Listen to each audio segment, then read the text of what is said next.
आइए अब हम पढ़ लेते हैं एक्सक्रीटरी सिस्टम के अंदर जो नेफ्रॉन है उसको हम किस तरह से देखते हैं, इसका स्ट्रक्चर और फंक्शन। तो इसको दो पार्ट में हमने नेफ्रॉन को डिवाइड किया है। ये ह्यूमन किडनी के अंदर जो नेफ्रॉन पाए जाते हैं उनकी बात चल रही है यहाँ पे जो, तो आपको गौर देना पड़ेगा कि ये जो नेफ्रॉन है ये ह्यूमन नेफ्रॉन है और ये स्ट्रक्चर और फंक्शनल यूनिट है। इसके दो पार्ट होते हैं, एक तो रीनल कार्पसल और एक होता है रीनल ट्यूब्यूल। ये हम फिगर में देखेंगे, इस वीडियो के बाद में एक फिगर स्टार्ट करेंगे और वो जो फिगर है वो आपको पूरा एक्सप्लेन किया जाएगा और किस किस तरीके से ये चीज़ें होती हैं ये भी आपको बताया जाएगा। तो आप सबसे पहले इसको डिस्क्रिप्टिव देख लीजिए। इसके अंदर रीनल कार्पसेल्स जो होते हैं उसके अंदर बोमन कैप्सूल आता है। ये Bowman capsule double ward cup like structure होता है, डबल वार्ड होगा और कप लाइक स्ट्रक्चर होगा। इसके बाद में इसी के अंदर इसका जो कैविटी होगा, उस बोमन कैप्सूल की जो कैविटी होगी उस कैविटी के अंदर ग्लोमेरुलस होगा। ये क्या है? ये ग्रुप ऑफ ब्लड कैपिलरीज है, ग्रुप ऑफ ब्लड वेसल मान लो, ग्रुप ऑफ ब्लड कैपिलरीज हैं जो फॉर्म होता है किसके डिवीजन से? एफरेंट एट्रियोल के। ये एफरेंट एट्रियोल जो होता है वो रीनल आर्टरी का एक पार्ट है। रीनल आर्टरी कई ब्रांच में डिवाइड हो जाती है और वो एफरेंट एट्रियोल बनाती है। ये एफरेंट एट्रियोल फिर दोबारा से कई प्रकार के कई ब्रांच में डिवाइड हो जाती है, कई कैपिलरी में, तो वो ग्रुप ऑफ कैपिलरी बनाती है, उसे हम ग्लोमेरुलस कहते हैं। इसमें अल्ट्रा फिल्ट्रेशन होता है। रीनल ट्यूब्यूल की हम बात करें तो ये नेफ्रिक जो है ट्यूब्यूल भी कहलाता है। ट्यूब्यूल का मतलब छोटी ट्यूब से होता है, ठीक है। यहाँ पे इसके तीन पार्ट हैं, 1, 2 एंड 3। आपको अगर नहीं दिखाई दे रहा है तो मैं आपको 1, 2 और ये 3, ये इसके 3 पार्ट्स हैं। Proximal convoluted tubule, proximal convoluted tubule जो होती है, प्रॉक्सिमल मतलब ये बोमन कैप्सूल के नजदीक होती है और कॉन्वोल्यूटेड बार बार कर्व लिए हुई होती है, बहुत ज्यादा गुंडी मार के होती है, इसे पीसीटी भी कहते हैं। और इसके अंदर रीएब्जॉर्प्शन होता है किसका? सोडियम का, कैल्शियम का, ग्लूकोज का और एमिनो एसिड का रीएब्जॉर्ब हो जाते हैं क्योंकि अल्ट्रा फिल्ट्रेशन में ये सारी की सारी चीजें आती हैं। लूप ऑफ एनले में हम देखते हैं डिसेंडिंग लिम्ब होती है और असेंडिंग लिम्ब होती है। डिसेंडिंग लिम्ब किस तरह से होती है? नीचे की तरफ, ऊपर से नीचे की तरफ आएगी, इसे डिसेंडिंग कहेंगे, और नीचे से ऊपर की तरफ जाएगी, इसे असेंडिंग कहेंगे, ठीक है। तो डिसेंडिंग लिम्ब हम यहाँ बना देते हैं, ये डिसेंडिंग लिम्ब है और ये असेंडिंग लिम्ब है, ठीक है। तो डिसेंडिंग लिम्ब जो होती है ये परमिएबल रहती है किसके? NaCl के। NaCl इसके अंदर जा सकता है, आ सकता है, ठीक है, पर इनपरमिएबल रहती है वाटर के। वाटर बाहर नहीं जा सकता है इससे, ठीक है। अच्छा, और ना ही इसके अंदर आ सकता है, सिर्फ NaCl जो है वो अंदर बाहर जा सकता है। असेंडिंग जो होती है वो परमिएबल रहती है वाटर के, वाटर अंदर बाहर आ सकता है लेकिन NaCl अंदर बाहर नहीं आ सकता है, ठीक है। और अब देखते हैं हम डिस्टल कॉन्वोल्यूटेड ट्यूब्यूल को, जिसे DTC के नाम से जाना जाता है। इसके अंदर ये सबसे लास्ट वाला पार्ट है नेफ्रॉन का, और डिस्टल इसलिए क्योंकि ये डिस्टेंस पे होता है, बोमन कैप्सूल के डिस्टेंस पे होता है, तो वहाँ पे मोस्ट ऑफ द वाटर जो होता है वो रीअब्जॉर्ब हो जाता है, most of the water reabsorb हो जाता है DTC के थ्रू। और यहाँ पे ADH हार्मोन जो होता है उसका पिट्यूटरी के द्वारा सीक्रेशन होता है, जिसे कि एंटी डायूरेटिक हार्मोन कहते हैं। साथ में साथ ये सीक्रेशन भी करती है किसका? यूरिया और यूरिक एसिड का।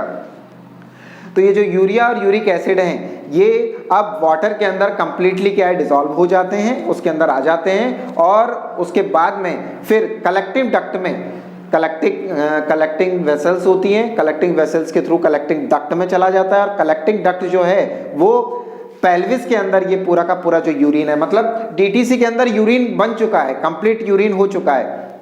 उसको यूरिन इसलिए कहा जाता है क्योंकि उसके अंदर यूरिया रहता है। अब यूरिन हो गया, यूरिन को कलेक्टिंग डक्ट में डाल दिया जाता है। बहुत सी जो कलेक्टिंग वेसल्स हैं वो कलेक्टिंग डक्ट में खुलती हैं क्योंकि बहुत से नेफ्रॉन्स होते हैं, और उस कलेक्टिंग जो डक्ट है वो कलेक्टिंग डक्ट पेल्विस में जाके खुलती है, जो किडनी की पेल्विस होती है। जो किडनी अगर हम यहाँ पे बनाए हैं तो देखिए ये वाला जो पोर्शन है इसका पेल्विस वाला पार्ट है, ये पेल्विस है क्योंकि यहाँ पे जो है यूरेटर जुड़ी हुई रहती है, ठीक है। तो पेल्विस से यूरेटर में आती है, यूरेटर से यूरिनरी ब्लडर, और यूरिनरी ब्लडर से यूरिथ्रा के थ्रू हम इसे क्या कर देते हैं? स्पेल कर देते हैं, आउट ऑफ द बॉडी कर देते हैं। तो इस तरीके से हमने इसे थियोरेटिकल पढ़ा। आइए अब हम इसे फिगर के थ्रू देखते हैं। आइए आज हम नेफ्रॉन को देख लेते हैं। नेफ्रॉन का डायग्राम, ये ह्यूमन किडनी की स्ट्रक्चरल और फंक्शनल यूनिट है। ये आपको पता होना चाहिए कि जैसे सेल हमारी बॉडी की स्ट्रक्चरल और फंक्शनल यूनिट है, इसी तरीके से नेफ्रॉन किडनी की स्ट्रक्चरल और फंक्शनल यूनिट है। ये क्या है? ये एक तरीके की सेल है जो कि किडनी को बनाती है और एक टाइम के बाद में इसके अंदर डिवीज़न नहीं होता है, इसलिए हमें किडनी को रिप्लेस करना पड़ता है, ट्रांसप्लांट करना पड़ता है जब वो किडनी फेल हो जाती है। ठीक है, अब नेफ्रॉन को देखते हैं कि वो किन किन चीज़ों से बना हुआ है या उसके कंपोनेंट क्या क्या हैं या हमने उन्हें किस तरह से डिवाइड किया है। देखिए पूरा आपको दिखाई दे रहा होगा, इसमें एक कप लाइक स्ट्रक्चर है। देखिए ये वाला जो पार्ट है, ये पूरा एक कप लाइक स्ट्रक्चर आपको दिख रहा होगा। यहाँ पे ये कप लाइक स्ट्रक्चर आपको दिख रहा होगा। इसके बाद में ये वाला पूरा पार्ट आपको ट्यूब में दिख रहा होगा। यहाँ तक ये ट्यूब्स हैं और ये बहुत छोटी छोटी ट्यूब्स होती हैं, इसलिए इन्हें ट्यूब्यूलर्स कहते हैं या ट्यूब्यूल्स कहते हैं। ठीक है, तो बेसिकली इसको दो पार्ट में डिवाइड कर सकते हैं। एक तो रीनल कैप्सूल, जो ये वाला पार्ट है, जिसे आप स्क्वायर मान लें, रेक्टेंगल मान लें, इसके अंदर है, और बाकी का रीनल ट्यूब्यूल।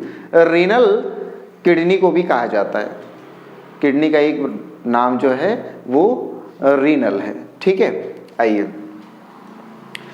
इस वाले को हम रीनल कैप्सूल और इसको रीनल ट्यूब्यूल्स के नाम से जानते हैं। अब आइए इसको और अच्छी तरह से देखते हैं। ये जो पार्ट है जो ब्लैक कलर का आपको दिख रहा है कप शेप, इसे बोमन कैप्सूल के नाम से जाना जाता है। बोमन्स कैप्सूल, सर विलियम बोमेंस ने इसको आइडेंटिफाई किया था, इसलिए उनके ऑनर में इसका नाम रखा गया बोमन्स कैप्सूल। बहुत इजी फिगर है, आप बना सकते हैं, कहीं भी कोई वो नहीं करना है। ठीक है, अच्छा इसके बाद में देखिए इस बोमन कैप्सूल के अंदर रेड कलर से हमने बनाया है, ये क्या है? ये ब्लड वेसल्स हैं। क्या है ये ब्लड वेसल्स हैं। तो देखिए यहाँ पे ये वाली वेसल्स ब्लड को अंदर लेके जाती है और ये वाली वेसल्स ब्लड को बाहर निकालती है।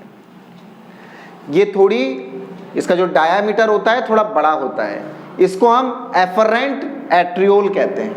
ठीक है, ये एफरेंट जो एट्रियोल है ये रीनल आर्टरी का पार्ट है। रीनल आर्टरी जो मेन एरोटा है उसका एक पार्ट है, तो एरोटा से जब ब्लड आता है तो रीनल आर्टरी में आता है। रीनल आर्टरी अब बहुत सी आर्ट्रियोल्स में डिवाइड हो जाती हैं, जितने नेफ्रॉन्स होते हैं उतने एट्रियोल्स में डिवाइड हो जाती है। ठीक है, तो ये भी एक डिवीजन है। यहाँ से एफरेंट एट्रियोल, एफरेंट ए से स्टार्ट होता है, ए से आप समझ लीजिए अंदर की तरफ, ब्लड अंदर की तरफ जाता है। ब्लड अंदर की तरफ जाएगा तो यहाँ पे ये जो एफरेंट एट्रियोल है ये बहुत सी कैपिलरीज में या वेसल्स में डिवाइड हो जाती है और वो एक क्लमजी टाइप गुच्छा सा बना देती है। तो इसे एक ग्लोमेरुलस के नाम से जाना जाता है, ग्लोमेरुलस। ठीक है, ग्लोमेरुलस, ये अंदर वाला जो पार्ट है ये ग्लोमेरुलस के नाम से जाना जाता है। आपको ये जानना जरूरी है कि ये ग्लोमेरुलस के नाम से जाना जाता है अंदर वाला, क्योंकि ये ग्लोमेर या ग्लोमोर से बना हुआ है, जिसका मतलब होता है गुच्छा। आपको इसमें नहीं पढ़ना है, ये आपको जानना है कि बाहर वाला जो कैप्सूल वाला पार्ट है उसको बोमन कैप्सूल कहते हैं, अंदर वाला जो पार्ट है उसे ग्लोमेरुलस के नाम से जानते हैं। ठीक है, ग्लोमेरुलस।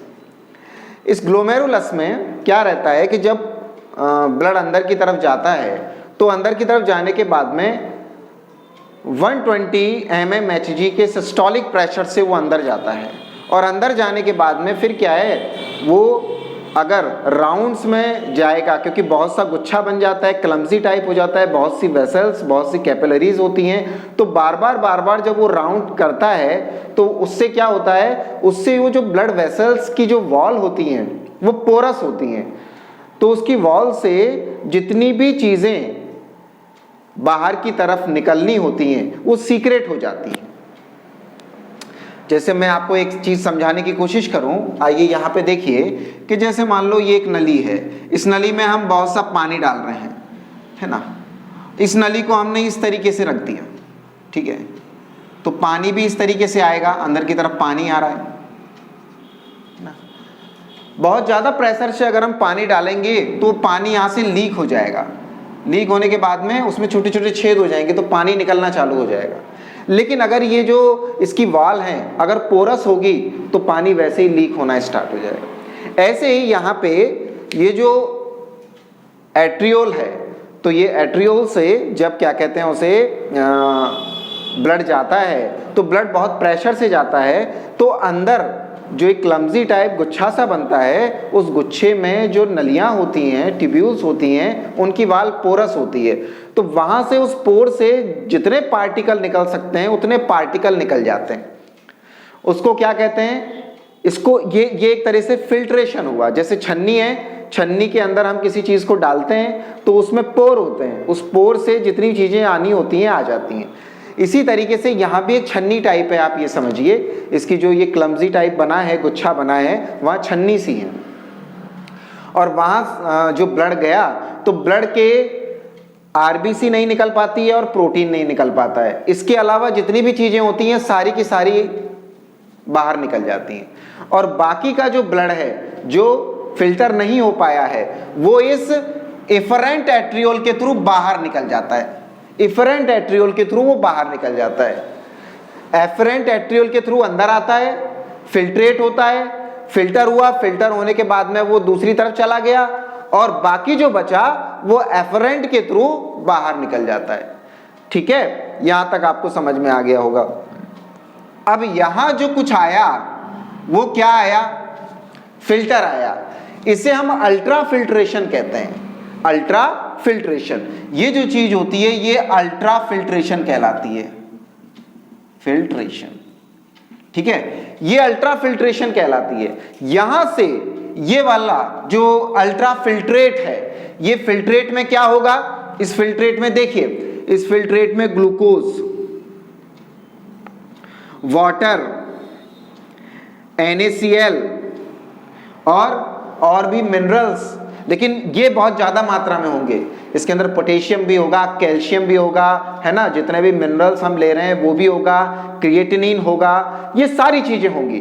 ठीक है, तो आपको समझना है कि आरबीसी और प्रोटीन के अलावा यहां पे सारी चीजें, अधिकांश चीजें यहां पे आ जाएंगी। ये चीजें आई।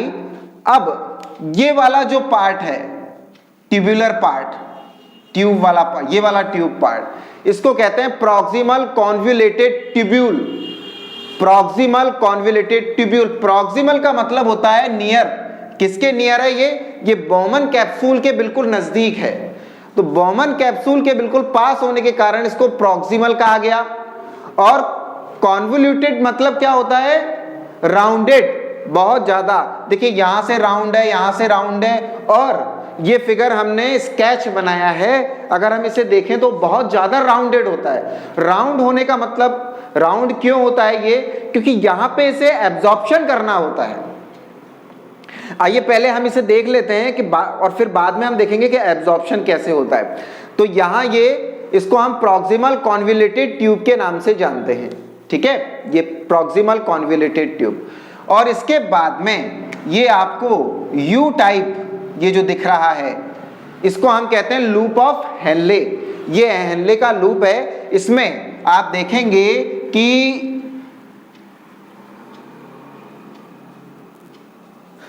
ये वाली जो ट्यूब है उसको हम डिसेंडिंग लिम्ब के नाम से जानते हैं। Descending limb, descending limb of loop of Henle.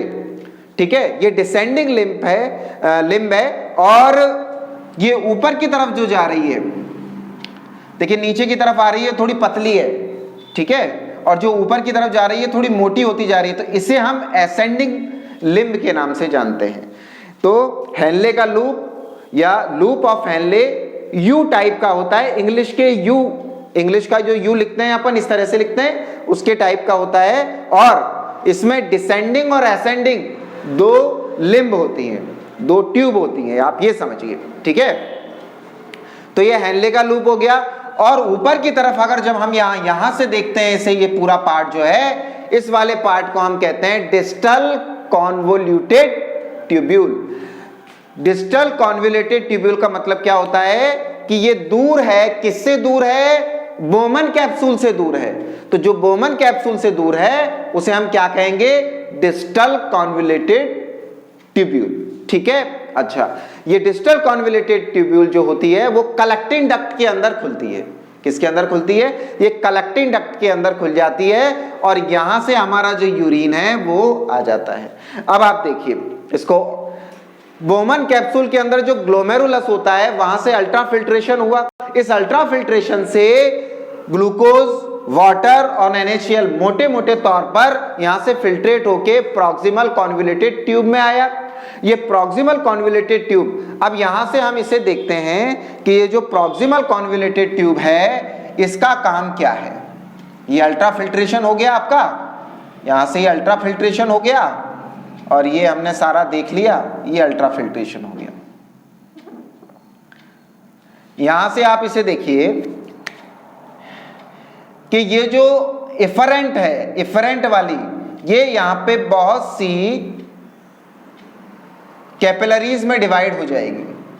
जो इफरेंट है ये बहुत सी कैपिलरीज में डिवाइड हो जाएगी। और कहां तक कैपिलरी? यहां तक। अब ये इफरेंट वाली कैपिलरी में डिवाइड होगी, तो यहां पे अगर ग्लूकोज है तो ग्लूकोज क्या करेगा?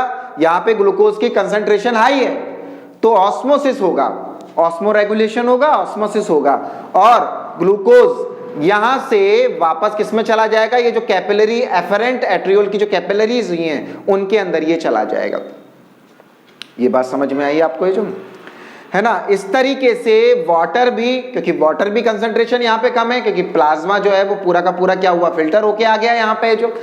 तो इस तरीके से आपको ये जानना है कि proximal convoluted tube, Henle loop and distal convoluted tube में ज्यादा से ज्यादा वाटर का एब्जॉर्प्शन होता है, ज्यादा से ज्यादा ग्लूकोज का एब्जॉर्प्शन होता है, ज्यादा से ज्यादा NaCl का एब्जॉर्प्शन होता है, ज्यादा से ज्यादा कैल्शियम, पोटेशियम, जो भी हमारी बॉडी को जरूरत की चीजें हैं उन सब का क्या होता है? यूटिलाइजेशन होता है, उन सब का एब्जॉर्प्शन होता है, जिससे कि बार बार हमें ये खाने के साथ में लेनी नहीं पड़े।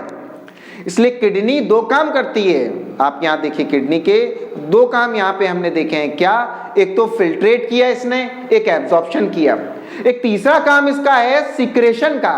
यहां पे ये सिक्रेशन भी करती है। अगर यूरिक, क्योंकि यहां पे देखिए यूरिया जो होता है वो यूरिया भी फिल्टर होके आता है यहां पे, तो यूरिया भी फिल्टर होके आएगा यहां पे। यूरिया के साथ में यूरिक एसिड भी आता है, यूरिक एसिड भी फिल्टर होके आता है यहाँ पे। तो यूरिया और यूरिक एसिड ये फिल्टर होके आ रहे हैं। अगर मान लो गलती से ये एब्जॉर्ब भी हो गए हैं तो दोबारा से ये डिस्टल कॉन्वोल्यूटेड ट्यूब्यूल्स जो हैं ये सीक्रेशन का काम करती है, और यूरिया और यूरिक एसिड को वापस से अपने अंदर ले लेती है। सीक्रेशन का मतलब अपने अंदर लेना, एब्जॉर्प्शन का मतलब अपने से बाहर निकाल देना, दूर कर देना। ये बात ध्यान में रखिए आप। तो इस तरीके से यहां पे मोटे मोटे तौर पे हमने ये जाना कि एक तो ये नेफ्रॉन क्या है, इसको किस तरह से बनाना है, ठीक है। नेफ्रॉन हमने जाना, नेफ्रॉन के साथ में इसके अंदर किस तरह से एब्जॉर्प्शन होता है, सिक्रेशन होता है, ये भी हमने थोड़ा थोड़ा इसके बारे में जाना। अब देखिए यहां पे क्या हुआ, यहां पे डिस्टल कॉन्वोल्यूटेड जो ट्यूब्यूल है वहां पे यूरिया और यूरिक एसिड पूरी तरीके से मतलब यूरिन फॉर्मेशन हो गया, वाटर के अंदर आ गए हैं, ठीक है। सीक्रेशन जो भी होना था वो सीक्रेशन हो गया है। अब यहाँ पे अगर ज़्यादा वाटर और है तो उसके लिए anti diuretic hormone anti di ADUH anti diuretic hormone यहाँ पे सीक्रेट होता है पिट्यूटरी के थ्रू, और ये एंटी डाईयूरेटिक हार्मोन है ज़्यादा से ज़्यादा यूरिन को कंसंट्रेट करने की कोशिश करता है, मतलब वाटर और भी अगर उसमें अंदर ज़्यादा जा रहा हो तो उसे हटाने की कोशिश करता है। ठीक है, अब हार्मोन सीक्रेट हो गया। अब हार्मोन सीक्रेशन के बाद में यूरिन पूरी तरह से फॉर्मेट हो गया, पूरा फॉर्मेशन हो गया। अब यूरिन का फॉर्मेशन जब हो गया तो इस यूरिन को ये कलेक्टिंग वेसल से कलेक्टिंग डक्ट के अंदर पहुंचा दिया जाता है। ये जो कलेक्टिंग डक्ट हैं, ये यहां भी एक नेफ्रॉन होगा तो वहां से भी ये कलेक्टिंग वेसल्स हैं, ये कलेक्टिंग ट्यूब्यूल्स आप मान लीजिए कलेक्टिंग ट्यूब्यूल्स हैं। इन कलेक्टिंग ट्यूब्यूल्स से यहाँ का जो नेफ्रॉन होगा वहां से यूरिन आएगा। इस तरह से बहुत सा यूरिन आ जाता है और आप देखिए कि यूरिन फिर यहाँ पेल्विस के अंदर आ जाएगा। हमने किडनी का डायग्राम पढ़ा था, उसमें ये पेल्विस था और पेल्विस से होकर ये यूरेटर में आ जाएगा। यूरेटर के बाद में आप जानते ही हैं, हमने किडनी में जो एक्सक्रीटरी सिस्टम का डायग्राम देखा है कि 2 यूरेटर होती हैं, उन यूरेटर के थ्रू वो कहाँ जाता है ये आपको मुझे कमेंट करके बताना है। और लास्ट में यूरिथ्रा के 2 वो यूरिनरी ब्लडर, बिल्कुल सही बता रहे हैं आप, यूरिनरी ब्लडर में आ जाएगा। और यूरिनरी ब्लडर जब भर जाता है तो भरने के बाद में हमें ऐसा लगने लगता है कि अब बाथरूम जाना है, तो फिर हम यूरिथ्रा के थ्रू उसे निकाल देते हैं। तो मेरी समझ में ये आपको पूरा प्रोसेस समझ में आ गया होगा। इसमें कोई भी कन्फ्यूज़न हो, किसी भी तरीके की प्रॉब्लम हो तो आप मुझे कमेंट कर सकते हैं, बता सकते हैं। चैनल को लाइक कीजिए, सब्सक्राइब कीजिए और शेयर कीजिए, ज़्यादा से ज़्यादा लोगों तक पहुँचाइए। और चैनल में कोई भी प्रॉब्लम हो तो आप मुझे कमेंट के थ्रू बताइए।